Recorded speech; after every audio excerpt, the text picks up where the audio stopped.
আসসালামু আলাইকুম, welcome back to my channel.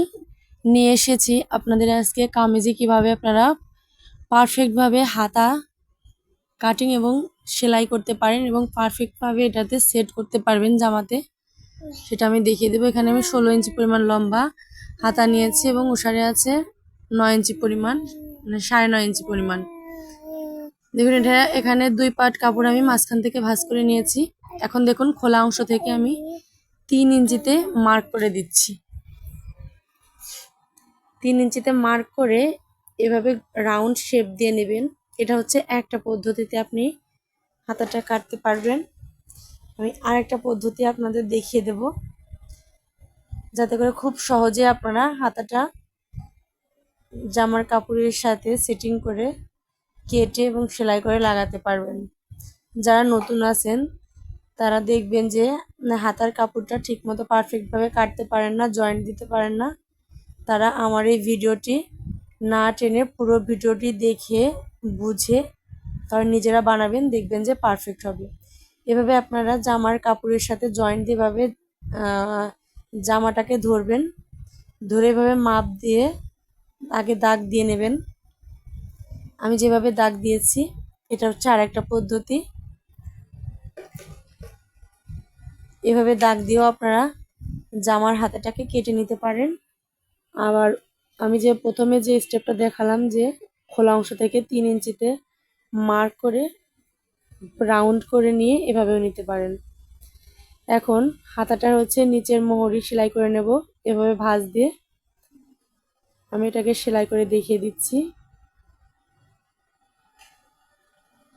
বন্ধুরা, এই পর্যায়ে আমার ছোট্ট একটি রিকোয়েস্ট, আপনারা যদি আমার চ্যানেলে নতুন সদস্য হয়ে থাকেন প্লিজ চ্যানেলটিকে সাবস্ক্রাইব করে পাশে থাকা বেল আইকন অন করে রাখবেন, যাতে আমার পরবর্তী ভিডিওর আপডেট আপনারা সবার আগে পেয়ে যান।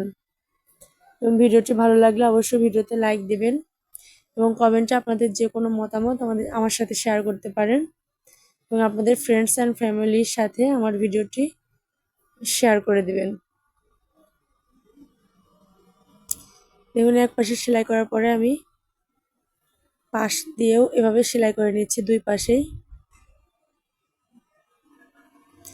দেখুন, এক পাট আমার সেলাই করা হয়ে গেছে। এখন বাকি পাটটাও আমি সেলাই করে নিচ্ছি। এখন দুই পাটে আমি সেলাই করে নিয়েছি। এখন কাপড়টিকে মাঝ বরাবর এভাবে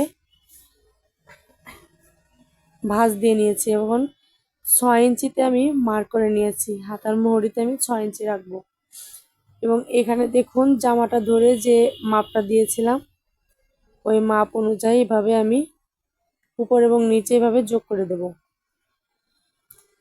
তাহলে যোগ করেছি এবং দাগ অনুযায়ী আমি এখন এটাকে সেলাই করে নিচ্ছি।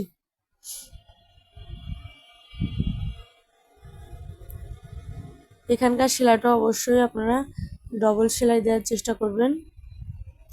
দেখুন, দুইটা হাতায় আমি এভাবে সেট করে নিয়েছি একই মাপে। এখন হাতা দুটিকে এভাবে সিধা করে নিতে হবে।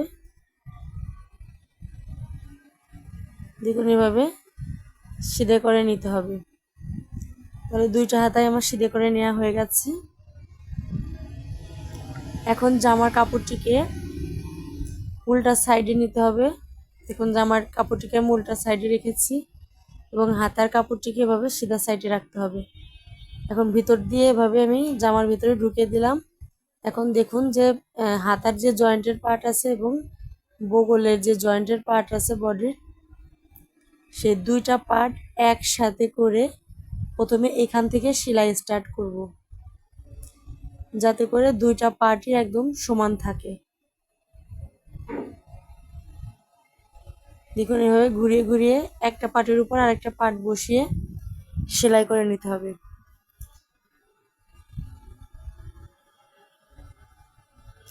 যারা নতুন দর্জির কাজ শিখছেন, হাতার জামার হাতা পারফেক্টভাবে লাগাতে পারেন না, কাটিং করতে পারেন না, তারা আমার এই ভিডিওটি মনোযোগ সহকারে দেখে বুঝে শুনে তারপরে আপনারা কাজ শিখবেন বা হাতা লাগাবেন জামা, দেখবেন যে পারফেক্ট হবে। এভাবে ঘুরিয়ে ঘুরিয়ে আমি চারপাশ থেকেই সেলাই করে নিচ্ছি। হাতার সেলাইটা অবশ্যই আপনারা ডবল সেলাই দিবেন। দেখুন তাহলে আমি দুইটা হাতা এভাবে সেলাই করে নিয়েছি। দেখুন কতটা পারফেক্ট হয়েছে, একদম জামার সাথে হাতাটা একদম পারফেক্টভাবে সেট হয়েছে। এই যে দেখুন বগলের দিক দিয়ে এবং হাতারের জয়েন্টের কাপড় ঠিক একদম এক লম্বালম্বি এক সারিতে হয়েছে, দুটার একটাও সরে নড়ে যায়নি। তাহলে ভালো থাকবেন সবাই, আবারও হাজির হব নতুন কোনো ভিডিও নিয়ে। সে পর্যন্ত সবাই ভালো থাকবেন, চ্যানেলটি সাবস্ক্রাইব করে আমার চ্যানেলের পাশেই থাকবেন। আল্লাহ হাফেজ।